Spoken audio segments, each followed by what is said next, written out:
UDFിന്റെ ഉരുക്കുകോട്ടയായി എറണാകുളം ലോക്സഭാ മണ്ഡലം റെക്കോർഡ് ഭൂരിപക്ഷത്തിലായിരുന്നു ഹൈബി ഈഡന്റെ വിജയം. ഇടതുപക്ഷത്തിനാകട്ടെ വോട്ട് വിഹിതത്തിൽ വലിയ ഇടിവാണ് ഉണ്ടായത്.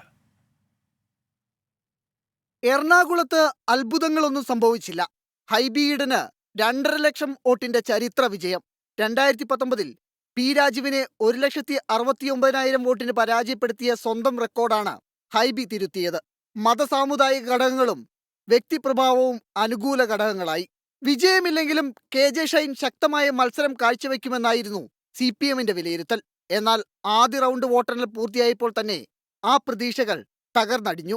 2019-ൽ പി രാജീവ് നേടിയത് 3,22,110 വോട്ട്. ഇത്തവണ KJ ഷൈനിന് ലഭിച്ചതാകട്ടെ 2,31,932 മാത്രം.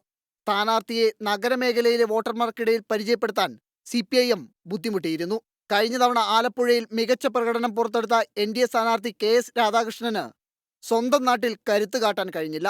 2020-ൽ 2020 സ്ഥാനാർത്ഥി 39,808 വോട്ടുകൾ നേടി. 2019-നേക്കാൾ 10% പോളിംഗ് കുറവായിരുന്നു ഇത്തവണ.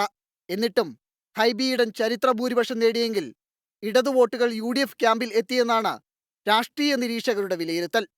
24 കൊച്ചി.